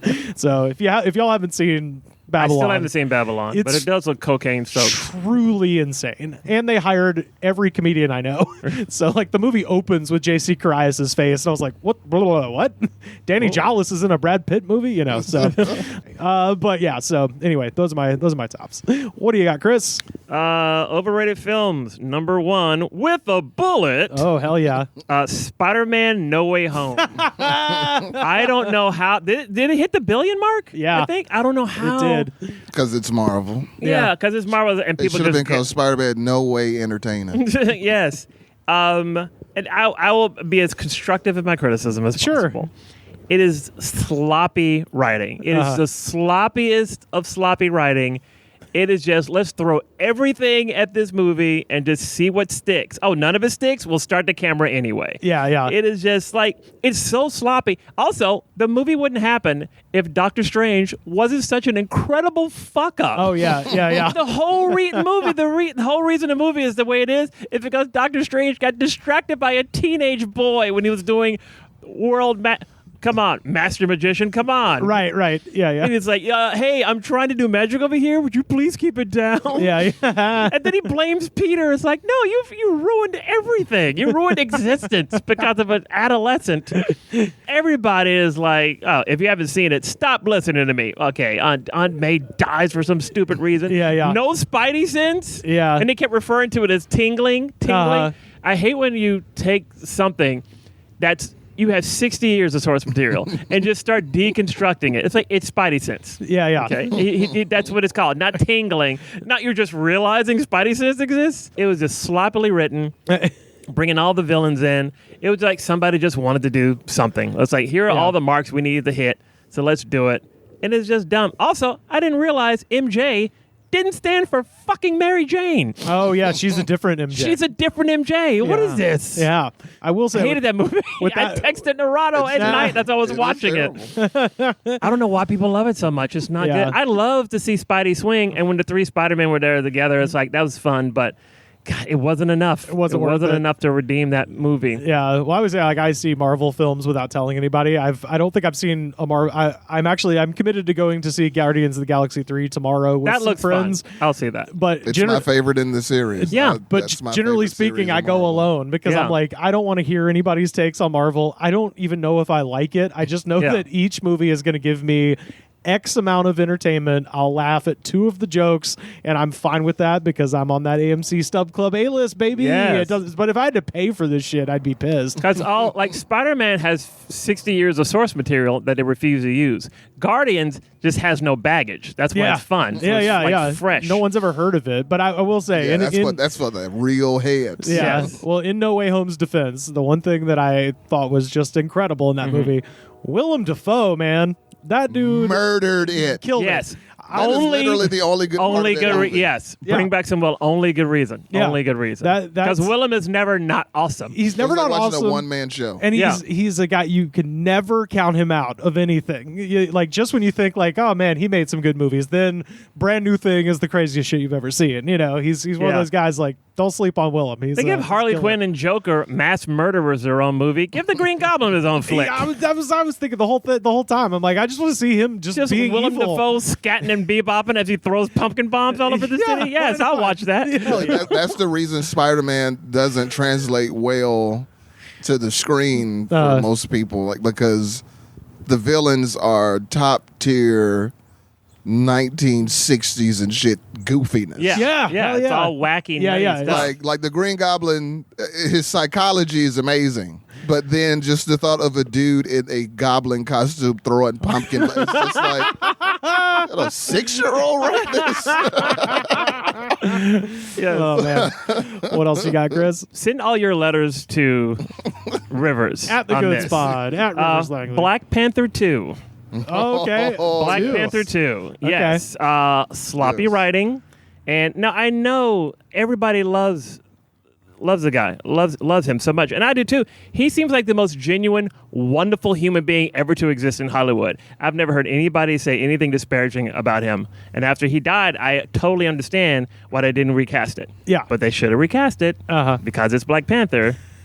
It's not the actor. And it was just thrown together. The first part with the funeral stuff is beautiful. It's Yeah, beautiful. I'm sure you could tell that they had to scrap everything they had planned. Hell yeah. Because he died, and they had to take it from a Black Panther movie to some other shit. As the joke has been made many times, the Sea Mexicans are coming. The Sea Mexicans, yeah. And so I didn't see the second one because I hated the first one. It was just roots with lasers. I was just like, the fuck first this. one was fun, but I didn't think it was great as everybody thought. I liked Black Panther, the first one. I really like it a lot, but it wasn't the thing. My favorite line and the best part about Black Panther is when he comes in, Killmonger comes in and goes, "Hey, auntie, that's fucking cold." Yeah. That is the coldest, most brutal, beautiful thing I've ever seen in any film. Yeah, well, it had what they used to call the Bane problem, and now they call the Killmonger problem, which is I agree with the bad guys. Yeah. 100, because just like Thanos. With that one, it was like specifically Martin Freeman's character works for the CIA. Yeah. And according to their traditions, if you beat this dude's ass on the waterfall, you're the king. So the rightly crowned monarch who is against America's interests, now the CIA is going to come in and take that dude out to put the guy who likes America back on the throne. I'm like, It's Venezuela all over It's again. meta as shit, where you're like, and you're supposed to root for the Shah of Iran, essentially. Yeah. You're like, he's also not good. Killmonger and the boys, they were the Contras. Yeah, exactly. So But Black Panther 2, it just fell short, and it was just too much junk thrown at. Like, now everybody's Iron Man. Everybody's got an Iron Man suit now. Yeah. And, so Namor is half human, half Atlantean. But, no, that's too weird. We'll make him a human that got touched by an underwater something, and it's the same. Why just make a new guy? Everyone's just make a half god in Marvel, though. Also, and if you haven't watched Black Panther 2, I'm going to give you the synopsis right now. The main star died, so now they have to have Siri, the sister, be one. The lady's gone off at a commune or whatever. It's like, Namor, I'm going to kill your mom. Yeah. But then you're going to team up with me at the end and let me go for the sequel. Yeah. Why is that? It's like, hey, help me destroy the upper world. No, I don't want to do that. All right, I'm going to fuck up your whole world and kill your mom. Oh, this is like the thing that used to separate Marvel from something like Fast and Furious, where Fast and Furious brings in a villain, and then the next movie they're on the team. Marvel didn't used to do that, but you're right. And my tiny ankle wings will make me fly in the most hilarious, adorable of ways. Man. Bullshit. And number 3, Batman Dark Knight Rises. Yes. Hell yeah. All right? Absolutely. That's not Bane. Fucking awful. That's not Bane. Yeah. That's a dude with asthma. It's and a CPAP machine. It's a Occupy Wall Street leader. Just make a new character. Occupy Wall Street guy. Yeah. I mean, that's what he was. And we mentioned the Killmonger problem. It used to be called the Bane problem because I was like, Bane's right. Actually, that's the biggest letdown I've ever experienced in the cinema based on what it's a sequel to. Yeah. Like Batman Begins is good. Yeah. But The Dark Knight is, you take away the DC license and it's still an amazing film. Yeah. So it's super great, especially for a Batman film. It's awesome. Yeah. TDKR would solely only be good without the DC license. Yeah. You get rid of Batman and the boys, it's a great movie. Yeah. For a sequel to The Dark Knight and just a Batman movie, it is god awful. Yeah. I don't want to see a geriatric Bruce Wayne. Right. Cartilage missing from his knees. This is ridiculous. It just didn't make any sense. But in a bad trilogy, like first X-Men movie, very good. The second one redefined the genre. Third sucked. The first Raimi Spider-Man, very good. The second one redefined. The third one sucked. Yeah. Now Batman is the I'll same. never forget what they did to Venom, man. Oh God, I will never forget that Spider-Man movie. Ringing them bells. You had Sandman. Topher Grace, are you out of your goddamn? You had Eddie Sandman. Brock was a monster in these streets. He was a menace. Yeah. He wasn't some doofy ass That 70s guy. emo fucking photographer who was going at it with like, come on, man. It was great because Sandman, he was Sandman. He looked just like the comic book. Yeah. It was beautiful. Just leave Sandman. It's like, hey, I'm going to bring apple pie to your picnic. Yeah, yeah. I'm also going to bring raw chicken gizzards. Yeah. Let's have them both together. They're equally great. And we'll throw in James Franco as like not Hobgoblin. Yes. Just Just new him Goblin losing with Lame. Yeah. I'm sorry, my overrated films were all superhero films. Oh no! but, yeah. I mean, hey, what do you got, Rod? Trust me, it's not as bad as mine. My overrated films are nothing but classics. Oh boy, I can't wait. Citizen Number Kane? 3, Scarface. Okay. Scarface. Yeah. All right. Terrible film. Way too long. Very long. I was First gonna of say. all, it has the Bad Boys 2 problem, where pretty much the middle of it could be. There's like 45 minutes you can lose from Scarface. Sure. It's terrible. And outside of how iconic it is it's one of the greatest films that represents a time. Yeah. It presents Miami's drug history and shit from the early 80s. It's nothing else. That movie is a goddamn time capsule. Yeah. If you want to know what Yeah. was going on in Miami in 1980 when the drugs first hit, that is it. Yeah. And if you want to know how Oliver Stone was handling coming off of cocaine while he was writing it, Man, perfect. Yeah. But the movie is terrible. Scarface became this gangster icon. Yeah. yeah. And everybody looks up to him. And it's like that whole movie is a cautionary tale about why you shouldn't want to be Scarface. Yeah. He's good at what he does, but he's also terrible at Yeah, what like he doesn't win at all. Yeah. It's like everybody thinks that they treat it like the movie cuts off when he buys the mansion. Right. It's like no, he went from nothing to something. Yeah. And it's like it doesn't stop there. He goes Right. back to nothing. They're like, no. That's who cares about that part? All I know is that dude was dirt poor. Yeah. And then he became the man. And it's like he was just murdering people and selling drugs. Right. Well, You're he's- very right about it's of the time. It's like your favorite hangout spot, but the food's not great. But this is where we hang out. That movie is The bartender's that movie not good, is but this the is what we cocaine 80s, buddy. I believe it's supposed to be a loose retelling of Macbeth. Yeah. And you're right. It Oh, is. really? Yeah. Oh, I didn't know that. Because it's like a guy, kills the king, gets the throne, and Yeah. then, That's it. ends up, getting whacked He at the does end. nothing good. Everybody in that movie is dying, whether it's of drugs or gunshots and chainsaws. And such. Yeah. Oh, the This chainsaw. movie's just not Oh, good. the Cut it chainsaw. down and stop making him an icon, and I'll be all right with it. But I Yeah. think Scarface is super overrated. Yeah. Number, whoever edited Apocalypse Now down from the 4-hour Boom. version to the theatrical release, please recut. cut them loose on Please Scarface. make Scarface an hour and 20 minutes Yeah, long. hell yeah. And maybe I could watch it for some entertainment. Number 2, Star Wars. Oh boy. What? Not just the first one, the whole original trilogy. The good one. No, it's Star Wars. Hurt my heart, Narado. I know. This is gonna We're talking ruffle. to the author of Star Wars fan Yeah, fiction. this when I was is in gonna 6th grade. ruffle. I'm gonna ruffle a lot of Miss feathers with this Racist one. said she liked my Star Wars stories. As Rivers is a man who would qualify as a cinephile, Okay, yeah. even sure. if it's in the lightest of ways, he pays attention. He watches movies. I'm sure we could both agree that George Lucas is not even close to a competent screenwriter. No, that's not Yeah. his forte. No, That he's is a a- storyteller. He's a god to me, he's but that an is not his ideas strength. man. He's a storyteller. He's Steve yeah. Jobs. Yeah. Uh-huh. Yes. If they would have taken that story and they given it to somebody who knows how to write, this movies would be better. But I Yes. feel like the only reason Star Wars blew up in the first place is because nerds were invisible before that. Uh-huh. Like the greatest thing that came along for dorks during that time was Flash Gordon. Yeah. And as iconic as that movie is, we can all agree that it looks like it had a budget of $10. Yeah. And it was absolutely terrible. Yeah. That's generous. But it was the coolest sci-fi shit ever, and I think that's where Star Wars lies. The acting is terrible, the writing is terrible, but Star Wars blew up because it looked cooler Yeah. than anything that had ever Yeah. been put on a movie the most screen. original thing to ever happen in cinema. Oh, for, yeah. Nothing that ever looked that good. Yeah, George yeah. Lucas killed it with his creating those special effects and shit and those costumes. So it just whisked dorks off into Yeah. the world of comic books Yeah. and books they had seen forever.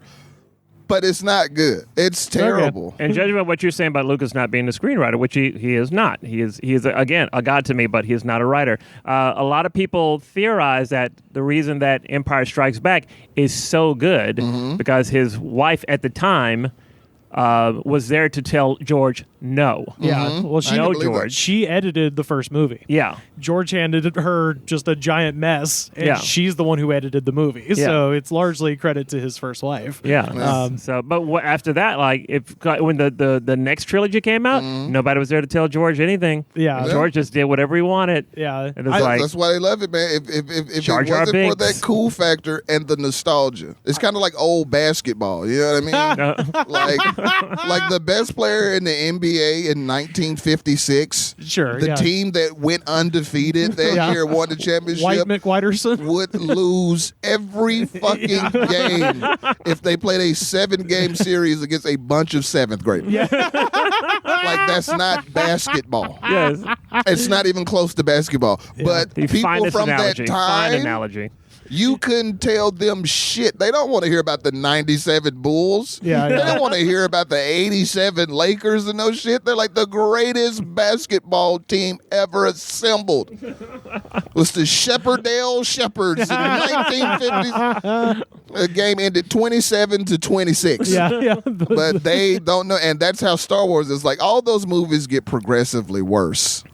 But Sadly. because it came out at a time when nerddom first hit the zeitgeist, and those people had never had anything in their literal thousands upon thousand years history, you can't tell them shit. And that's why they hate the latest trilogy. You can pinpoint how old people are by how they feel about the 3 Star Wars trilogies. Yeah. The first trilogy is the gold standard. It's millennials. Yeah. The people who were there when that happened in 77 love it. The prequels, the people that were there from 77 love it. The last 3, the people that were there in 77 hate it. And they hate it because they started giving Star Wars to actual screenwriters. Yeah. And they started actually making a story out of a story that they've been trying to tell for 50 years. Right. Yeah. Right. And that is why The Last Jedi is the only good Star Wars film. I love this. And it's because something finally fucking happens that hasn't already happened. Yeah. And I'm not a Ryan Johnson like fanboy in terms of that. I don't think The Last Jedi is a good movie. But in terms it's of the better Star of the Wars 3. movies, it's the greatest thing that ever happened. And if you think I'm lying, just like we talked about the people who love the first 2 sets of prequels, they absolutely despise the last 3, most especially The Last Jedi, because they don't understand what a good Star Wars film is. So they will. So anybody who's like, the greatest Star Wars film is The Empire Strikes Back, and Lucas did this, and this for cinema, that's the same person who'd be like, The Last Jedi is the most dog shit thing ever produced by Star Wars, because it's actually good. It actually makes fucking sense, and they can't take it. It is the better of the It's last my, 3. Yeah, it's It my is the favorite better of the last 3, and I am one of those like impulsive. I will say my biggest like bugaboo about film criticism of Star Wars comes from a book that I adore, but it's Easy Riders and Raging Bulls, who basically say that they're like, the problem with Star Wars is that every movie in the 70s was all about the main character being morally ambiguous.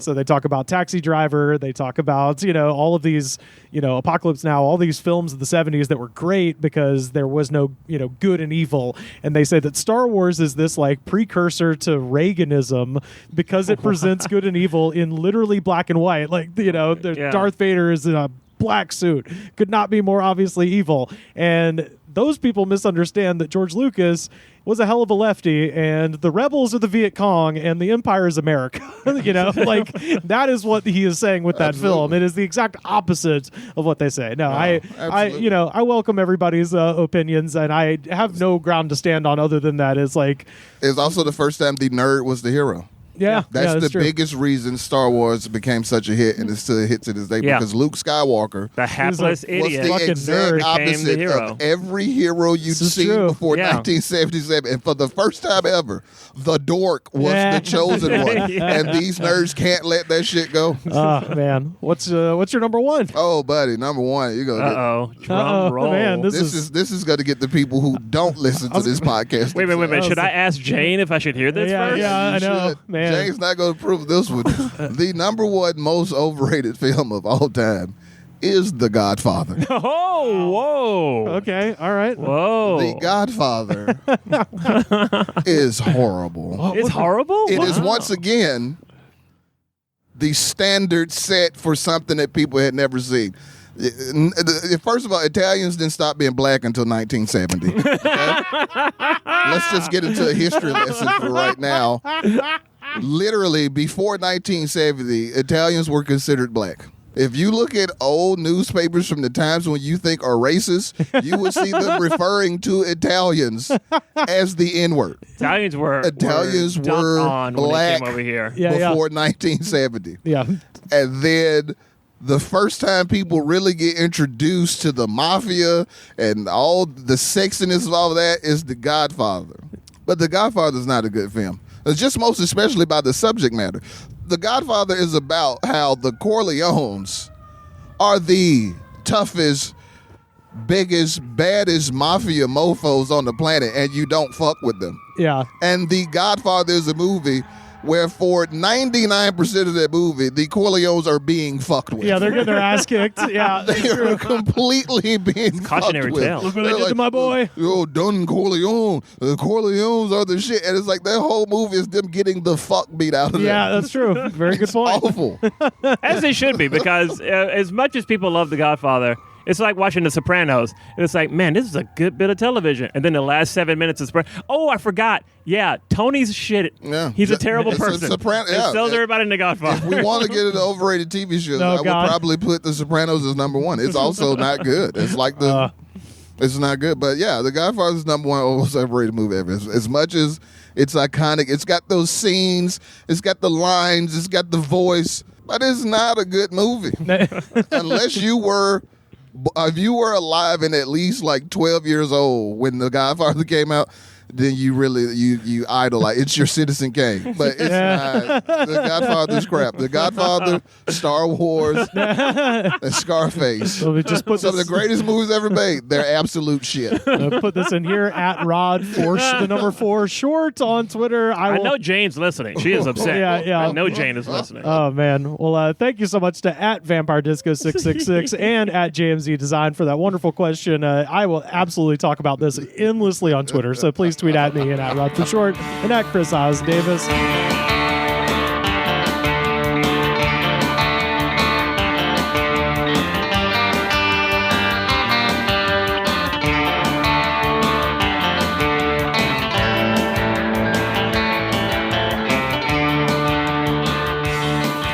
Fellas, we have time for just one more segment. Yeah, yeah. Of course, this is our jam of the week. Sham. Oh, and you can hear it now ringing out over the Magic City. This is Gretchen Wilson's 2004 classic, Redneck Woman.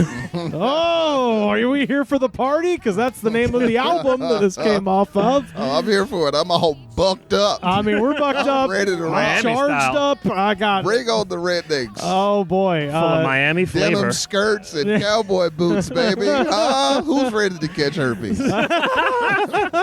This song has 79 million views on YouTube. Wow. 11,341 comments. And y'all, you'll be surprised to know I found the best. First up, Timothy Wells from 5 months ago. Please fix that shit between me and Stacy. Tim loves Stacy Nicole. Thank you. This man is talking to. He's talking to the doorbell at Tootsie's on Broadway in Nashville. The phone is listening. Yes, this dude accidentally hit voice memo. He just happened to be listening to this song at the time and accidentally hit comment, and it's a voice recording. Gord Merritt from 8 years ago. Mildly warm. Okay, it's heating up. Is it getting warm in here? Somebody turn on the AC. Crap, it's hot in here now.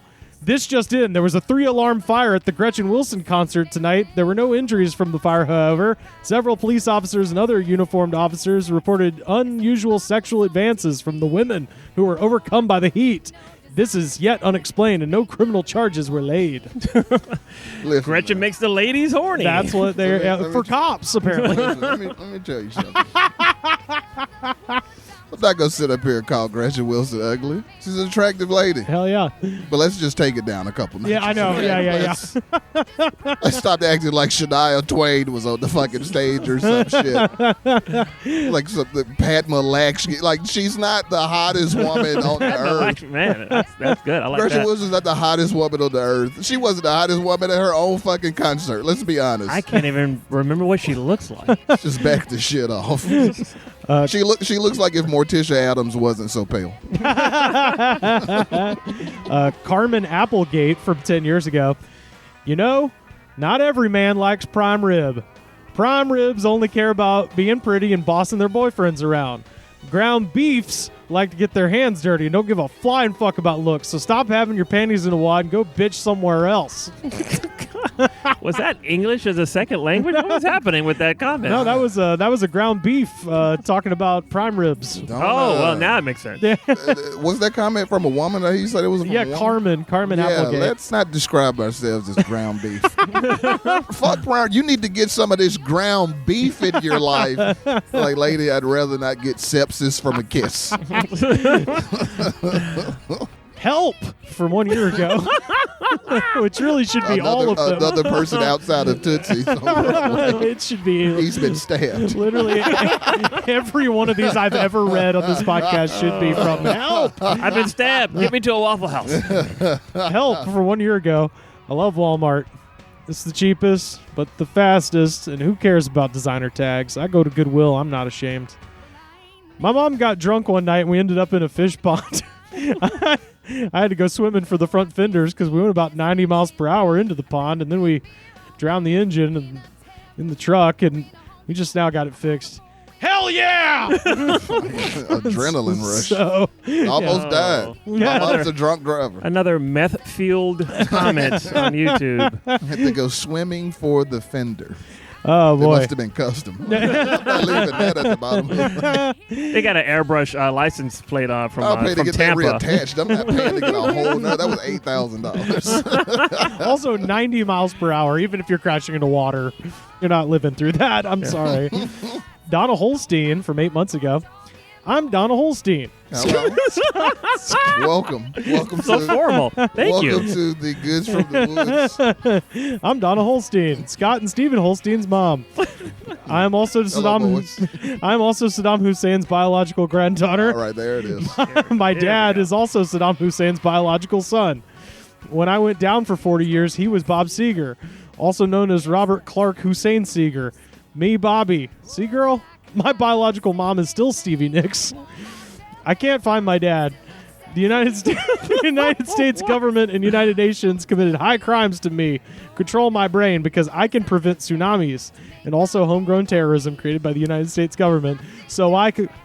And then it just cuts off. So assume the government shot her in the head Yeah. because she was saying too much The real bullet shit. went off. Yeah. That is less of a comment and more of a cry for help. Oh yeah, they should switch. Donna Pullman should be Yeah, helped. that's Hi, I'm Donna a lot of Pullman. crazy ladies on this one. You know, That's, hey, it's a redneck. that's a lot. That lady was.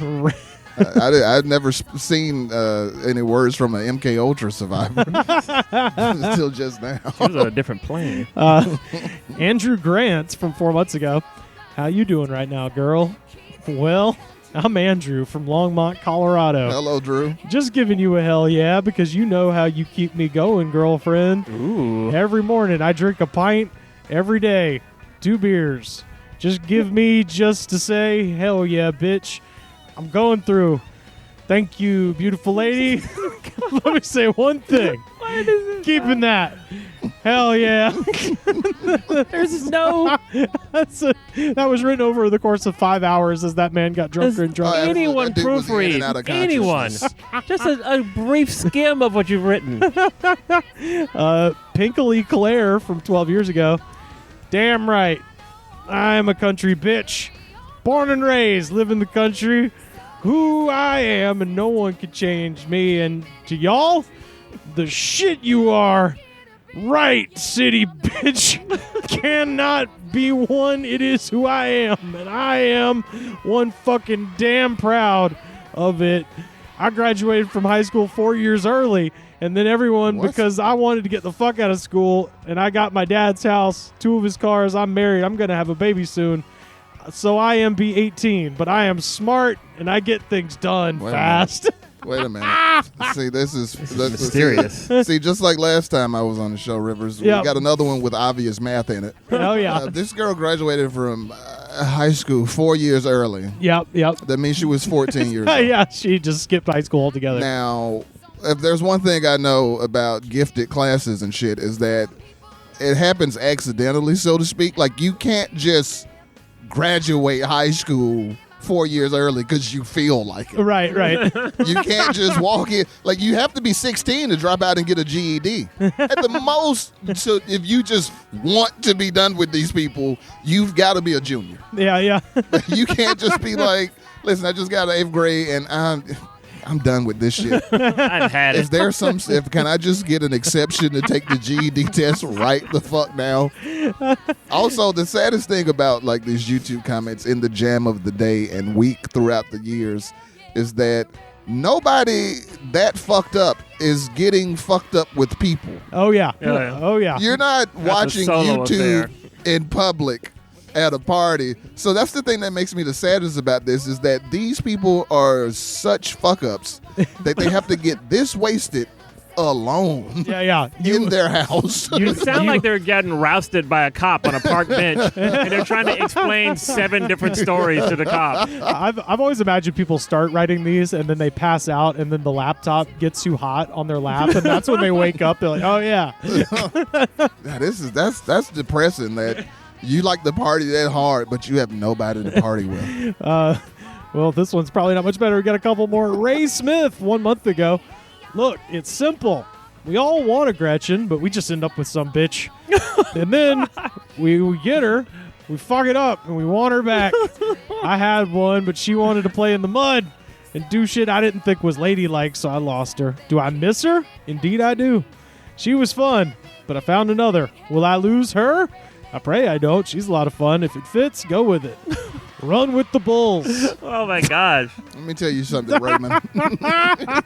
she likes mud pies. Yeah. Tell Oh, you yeah. something, Raymond. If you want a Gretchen Wilson, then you want a woman who plays in the mud. I don't remember this song being called Cotillion Woman. It is called Redneck Woman. You don't want a Gretchen Wilson if you're like, man, she was doing redneck shit. That's not ladylike. I was like, this song is literally called Redneck Woman. Oh my god. And finally, James Horn from 1 month ago.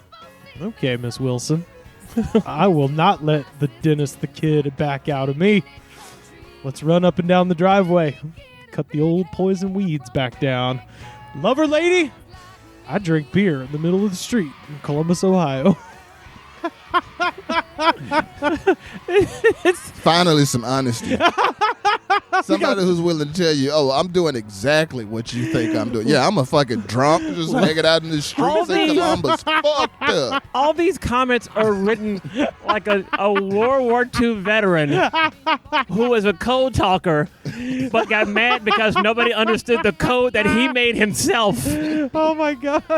This is your code. No one knows what you're talking about. Like he's a twin, and his twin died, and he's just still speaking their personal language to other people. Oh, God. And that is Gretchen Wilson's Redneck Woman, our jam of the week. Oh, indeed. Chris Davis, where can people find you on the internet? Chris Davis does stuff on Instagram, and I just dabbled into TikToks. Oh, shit. But Okay. Also, Chris Davis. All right. I canceled a whole bunch of books during February. All right. Since canceling books is I banned them. I banned them all for the dumbest of reasons, just like in real life. Love it. Narado, where can people find you online? Twitter and Instagram at Rod for short. That's ROD, the number 4, SHORT. Narado Moore, Facebook, my podcast, Roy's Job Fair, and Uncle Rod's Story Corner. A good time. Wherever you listen to this. Hell Good yeah. time. Absolutely. Check those out. You can find me on Twitter and Instagram at Rivers Langley. The best way to support the show, head to patreon.com/thegoodspod. Second best way to support the show, head to Apple Podcasts, rate, review, and subscribe. Show the attitude of gratitude, because if you do not have the attitude of gratitude, Daddy, Jane will not like it. The Goods from the Woods was recorded and edited by me, Rivers Langley. You can find our show on Twitter at The Goods Pod. Our theme song was composed by Jonas, the Space Cowboy. This was a Brain Freeze podcast.